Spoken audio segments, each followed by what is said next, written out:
Hello, good afternoon. Welcome to the American Business Podcast. I'm Kevin Deveji, your host. Today, I'm excited to announce that we have more than 2,000 subscribers now. So we are very happy. We know we have more subscribers are coming up. So we truly appreciate your support. Please subscribe, share, like, and share, and also put your comments on in our YouTube channel if you can. We'll really appreciate it. At the American Business Podcast, our goal is to bring you educational content. So today, I'm very excited to welcome our guest from Harrow International School, Matthew Sipple. Let's make sure Matthew is in our screen. Okay, that's perfect. Hello, Matthew. Hello, Kevin. It's a pleasure to be here. Pleasure is all mine. Thank you very much for being with us in your busy schedule. My pleasure. Oh, this is great. Sounds good. Well, so let's get started because we have a lot to cover, a lot to learn from you today. So as a start, would you please introduce yourself and your organization to our audience and to our listeners? Yes, indeed. So my name's Matt Sipple. I'm originally from Boston. I am the current principal at Harrow International School, New York. We are a new school opening in September for students in grades 6 to 12, but we're going to open in grades 6 to 10 and then add a grade year each year thereafter until we get to grade 12. We are an independent day and boarding school that will offer a premier education using the International Baccalaureate curriculum with British traditional values based on the Harrow School in London, which was founded in 1572. Our school will be located in Oakdale on the former LaSalle Military Academy campus, which is a beautiful 170-acre waterfront campus in the middle of Long Island, just about halfway out between Manhattan and the Hamptons.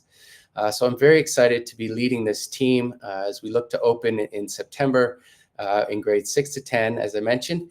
And I'm a product of boarding schools myself. My father was a headmaster at Salisbury School in Connecticut, and I attended St. George's School in Newport, Rhode Island for grades 9 to 12 as a full-time boarder before I went off to university and went into the field of education. So I've been a teacher my whole career and moved into educational leadership midway through my career. I've been leading independent day and boarding schools around the world in different countries and in the United States.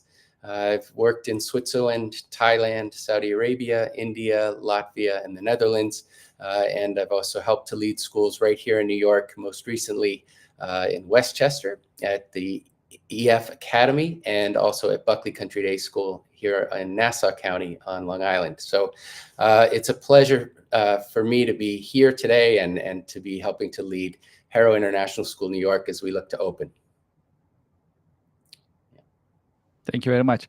Well, previously featured in the Wall Street Journal, New York Times, Newsday. So Harrow International School is being promoted to the U.S. market. I'm really happy to have you today in our podcast. Truly appreciate it. Well, let's talk about, if that's okay, let's talk about your career journey to share with our audience, if that's okay. How did you choose your career? How it evolved over the year? If you can share some insights, that'd be great. For sure. So as I mentioned, my father was the head of school. My mother was an English teacher. My grandfather was a teacher. My sister's a teacher. It runs in the family. So I always knew that I wanted to teach. And I got my start at doing an internship, actually, at the Oregon Episcopal School in Portland, Oregon.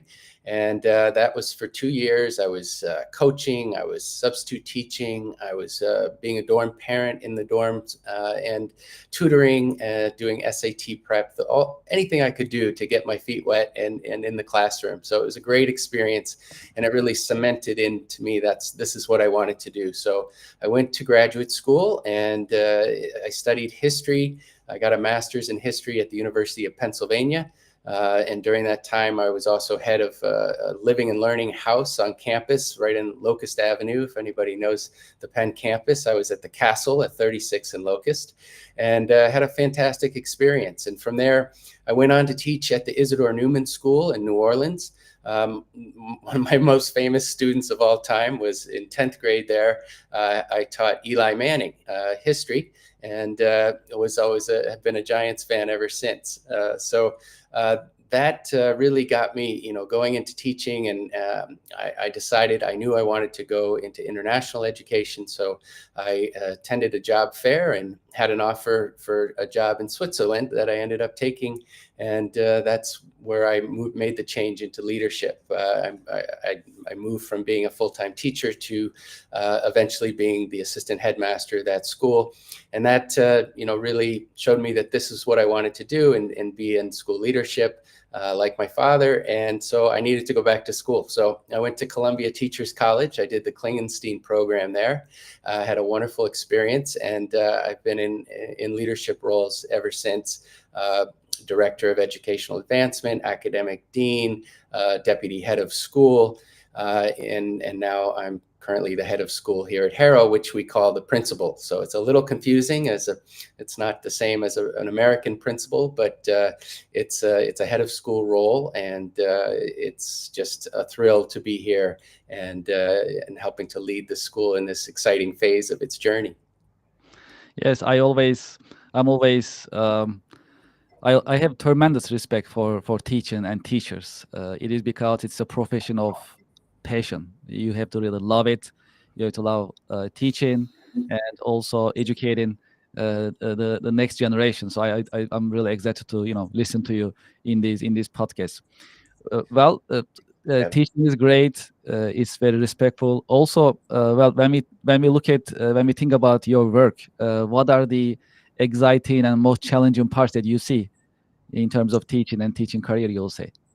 Yeah, well, teaching is always changing, and it's never going to be the same, and it's evolving faster and faster each and every year with the advent of technology and AI, which we'll talk about in a bit, I'm sure.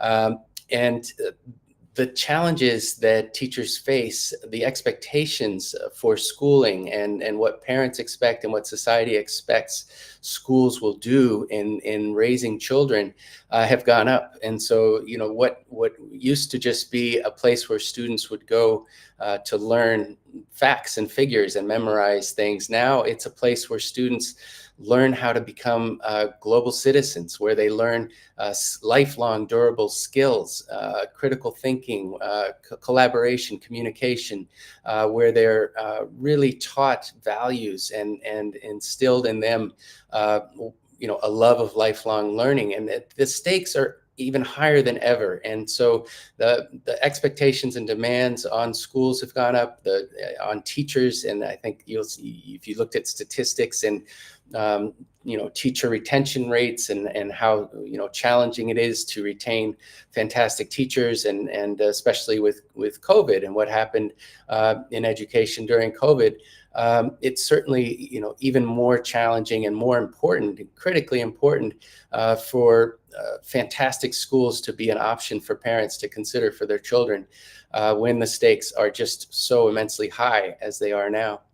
I think one of the things about Harrow that's going to really make it special is our attention to a holistic pastoral care system. And pastoral care in the British tradition means overseeing a student's holistic well-being, so their social, emotional, and academic and physical health all together.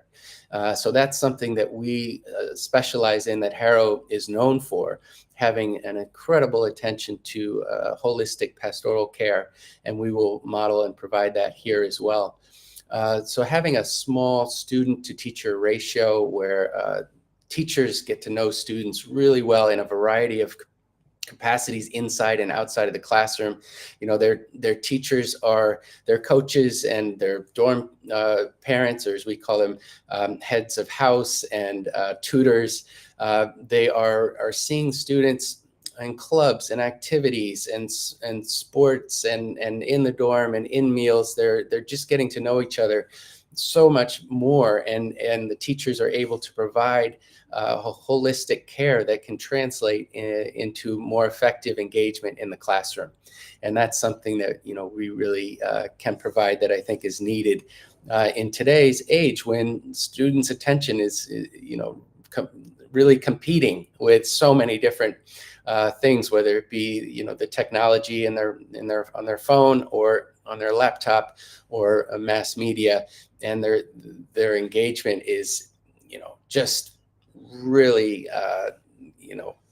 stressed out at times, and not being able to focus on the present and what's most right in front of them and what's most important. And obviously in the classroom, that most important thing is learning and their social emotional well-being, to be able to feel confident as learners and capable as learners. So having what Daniel Pink calls, autonomy, mastery, and purpose, being able to have those three come together to enable them to be motivated, to want to learn, and to learn to their best abilities. Well, let's shift towards parents a little bit. Right. So when we think about parents and they should choose a school for their children, it's a very serious decision. So what should parents consider when choosing a school for their Yes. children? That's one of my questions. Yep. And there's a follow-up question. All right. And why they should choose a private school, for example, instead of a public school in this sense. That'd be great. And if you can also talk about Hero School a little bit more in that concept, Sure. that'd be great. So a lot to cover, so please take your time. All right. If I forget one of those, come be sure to come back to it. Sounds good. Thank you. But I think, what parents really need to think about is what's going to be a good fit for my child. Where are they going to be successful? Where are they going to feel comfortable and confident and engaged in their learning process? Where are they going to feel socially and emotionally happy? A happy student is a learning student, and one that feels like they have hope for the future, where they have hope for improving, and where they feel comfortable. Certainly, that's a critical component, as well as a good match with family values. You want your children to go to a school that has some sort of match with your values, and that they're not going to be having a completely different life at home versus at school, and different values reinforced in different ways. Or, let me put it this way: it would be awful if a value that's really important to a family, like honesty and courage and treating others well and with dignity and respect, is not also reflected and modeled at their school. So that if you have that discontinuity or that conflict between home life and school life, then it's gonna have negative impacts on the child. They're not gonna know which values are most important.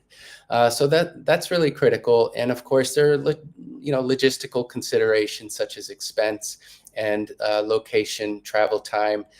You don't want your child spending too much time going back and forth from school, because their time is valuable, and that time needs to be spent being engaged and not just sitting in a train or in a bus and a car. And that's one thing, at Harrow, New York, we offer our 5-day boarding and our 7-day boarding options. So, if children do want to families want to have some time during the week together, their child, and they're in, close enough vicinity to the school, their child could come home every weekend. And for us, that means they would come back on a Sunday evening, and they would go home on a Friday evening. That way, they're ready to go on Monday morning. There's no got stuck in traffic on the way to school. So that's what our 5-day boarding would look like. And then for families who live closer, obviously, day student options are fantastic as well. And day students can stay as late into the evening as they wish. They could stay for after school activities, sports, meals, study hall. They could go home as late as 9 o'clock at night. They would be fully welcome to be engaged just as much as a boarding student. So yes, I think Harrow offers all of those things. A good fit for students, a care to make sure that they are getting their needs met and looked after, as well as the flexibility to be here for the points of time that make sense for them and their families, as well as we hope, and this is what we're looking for in our students, is a good fit, a good fit with the values, a good fit with, we want students who are wanting that are hungry for knowledge, that are hungry to take advantage of all that we have to offer, whether it be inside or outside of the classroom. Now, why would parents pay for independent education when there is, public education nearby and it's free? Well, it's covered by taxes. I think that, it's all the extra things that we offer at our school, and these individual holistic care that I mentioned, really looking after the individual needs of our students. Our safeguarding is probably number one. So we're on a 170-acre campus that is protected, with natural barriers and fences, and also has security, 24/7 security around it. So our students will be able to come to campus, whether day student or boarder, and feel safe and be able to walk around campus and play and be a kid without, having to be on guard. This is a place where children can be children and be safe. And this is something I think is extremely important in child development psychology. Feeling safe is a higher order need that children must have to be happy and to feel in a position where they can learn. So I think that is something that's really worth considering that we offer, as well as this amazing campus and our location, and the facilities that we're able to provide and will be adding to over the coming years as we grow. Now, the number one factor in student learning, research has shown time and time again, is the quality of instruction. And I think that Harrow International School, New York will provide top teachers from around the world. We have begun our recruitment processes.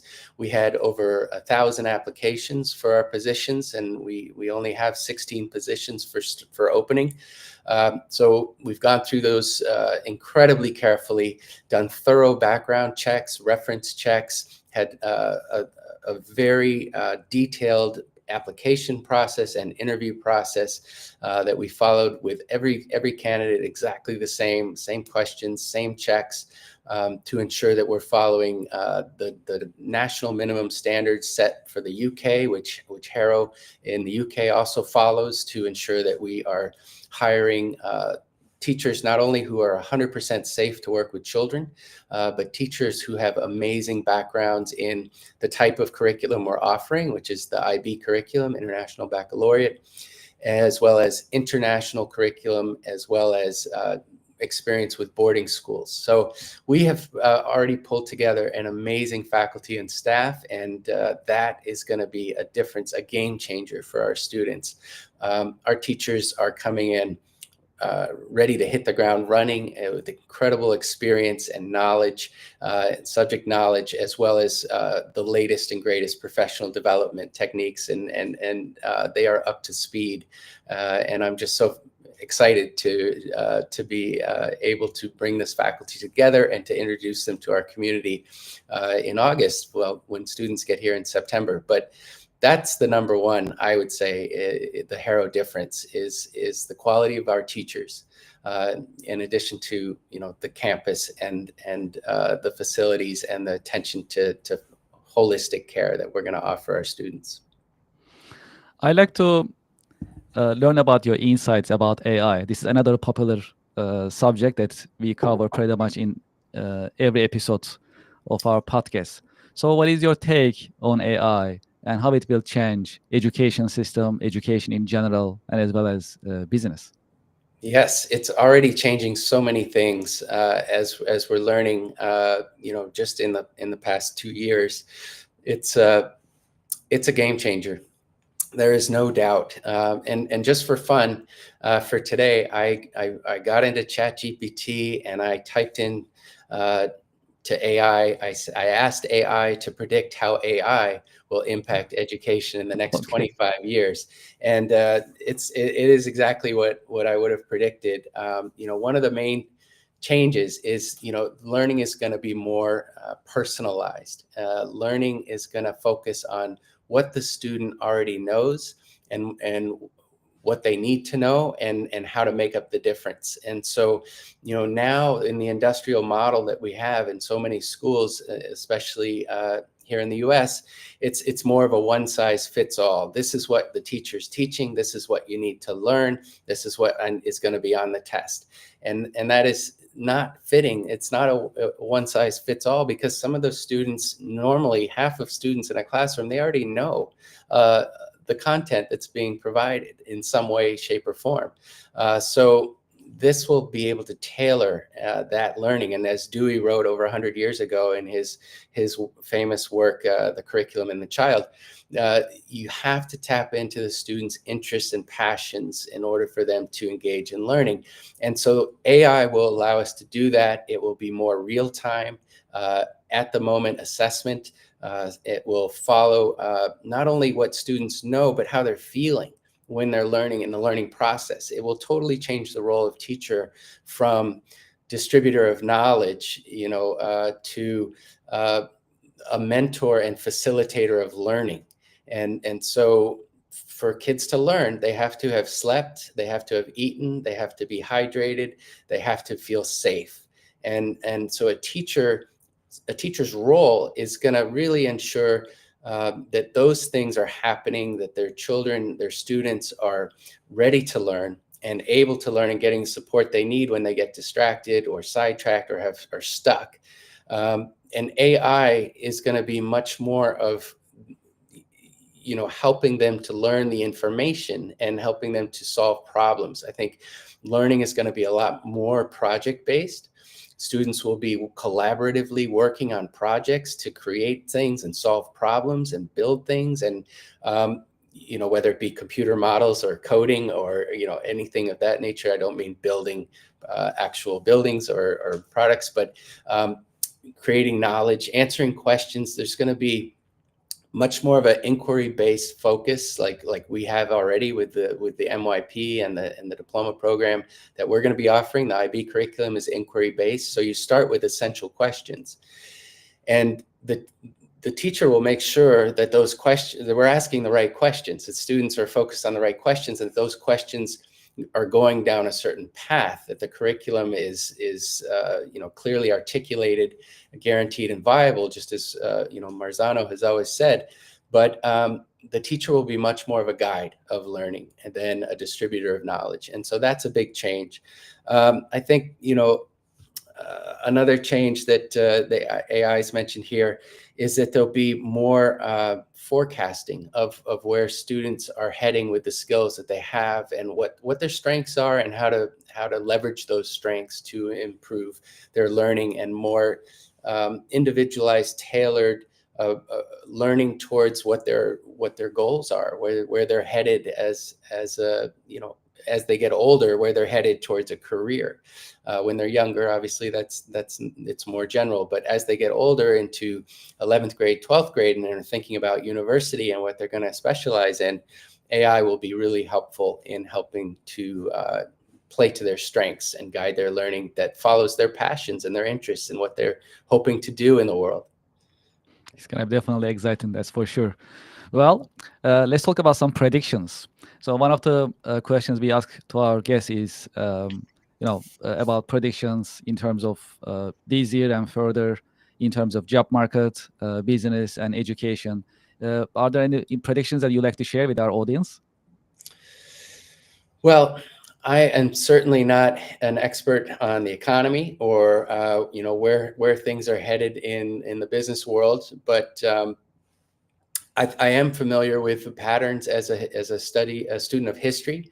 I'm familiar with the patterns of history, and one thing is clear, that there are shifts in any society over time, and there are shifts to the right and shifts to the left, and these happen all the time over time. And there's usually when there's an action, there's usually a reaction, and I think I would predict that over the coming years, the pendulum will swing as it always has. And if anybody's unhappy with the current state of affairs, I would encourage them just to be patient and to stick with working with our systems and trusting things will work out, and don't judge everything on how things are going on a day-to-day basis, but have more of a long-term approach, a historical view on how things are moving. And I would like to think we're still moving in the right directions overall as a society, as a country, and as a world.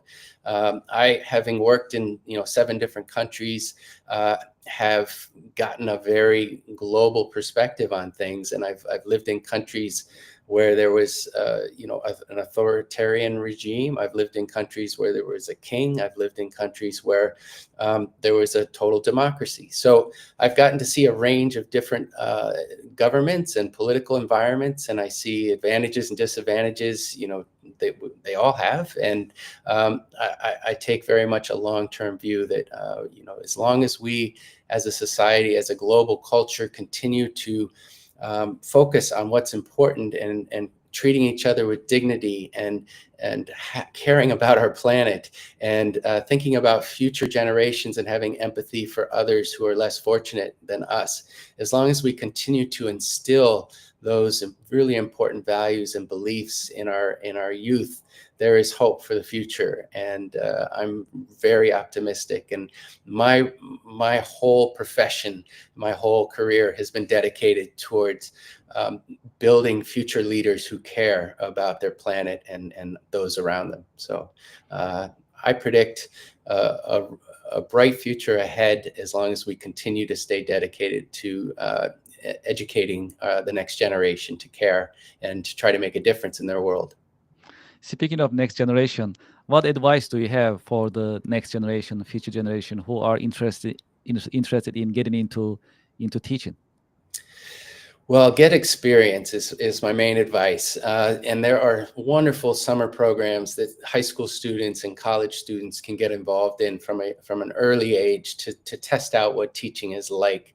I myself did a program called the Summer Bridge program, and I did that in university. Between my junior and senior year, I taught at a school in Louisville, Kentucky, the Kentucky Country Day School, that was running this Summer Bridge program, and they have programs all over the country. But the idea is that they're teaching inner city, underprivileged middle school children summer school for 6 weeks in all the subjects, and they would do that in their summer between grades 6 and 7 and 7 and 8. And then the program would follow them through high school and help to give them tutoring in SAT prep, in math, and in subjects that they needed help with. And those students ended up having a 95% matriculation rate to university or college. And the average rate for those students without the summer program would have been less than 50%. So it was making a difference in the lives of these students. At the same time, it was giving those college and university students who are interested in, high school and college kids who are interested in getting teaching experience, it was giving them that experience. It was a real school. And it had sports and activities and classes, and it was just a fantastic program. So that kind of experience, getting that at a young age, is really able to open up the world of education because to people who are interested in it, because it shows them exactly what it's like.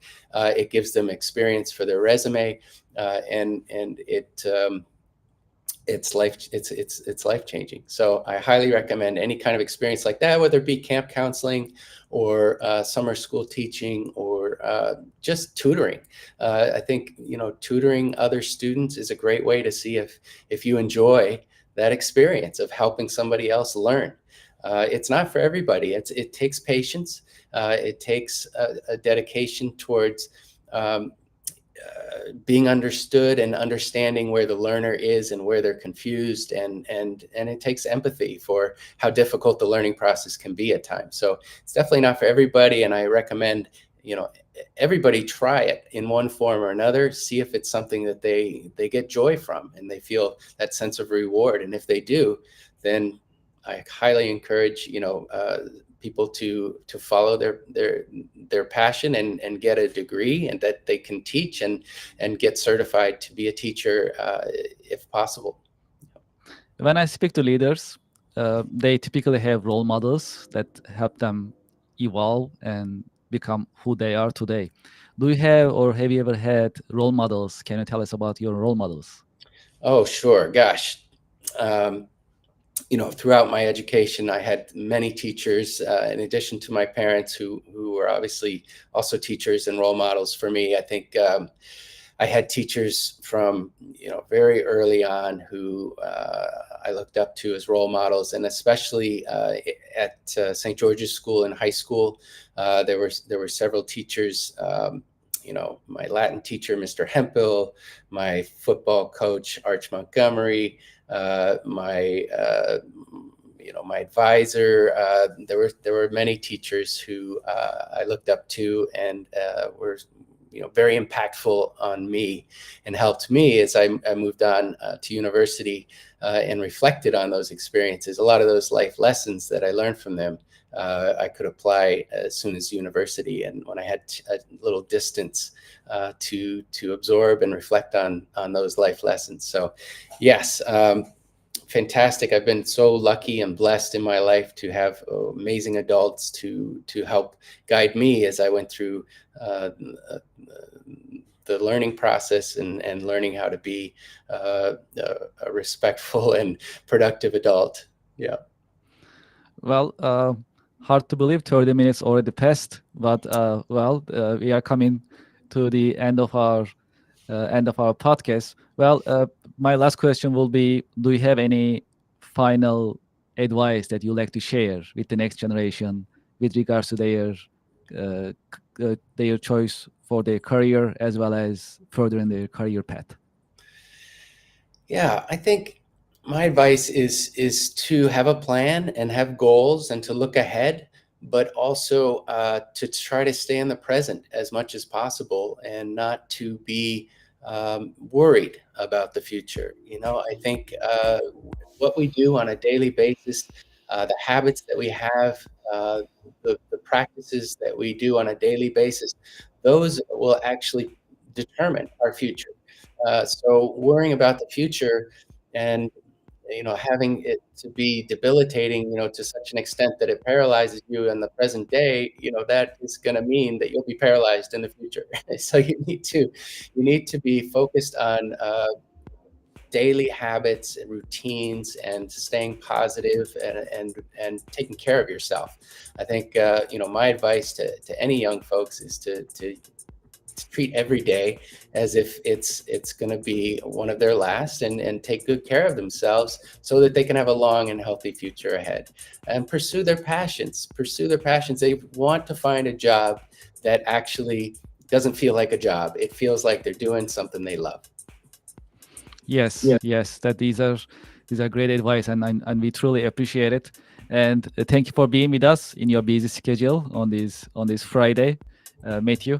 So thank you, Kevin. Well, yes, absolutely. So looking forward to seeing you in the school. Maybe hopefully I'll have a chance to visit and see. Please do. Yes. Yeah, my pleasure. That'd be great. So we'll definitely make sure to arrange it. Thank you so much for being with us, and thank you for sharing your insights and your wisdom with us today.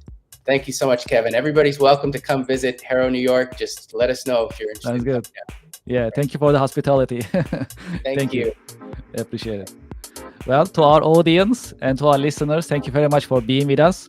As I mentioned earlier, we are happy to celebrate our more than 2,000 subscribers on YouTube. That's our first 2,000, and it's increasing on daily basis. So I'd like to thank you for your support.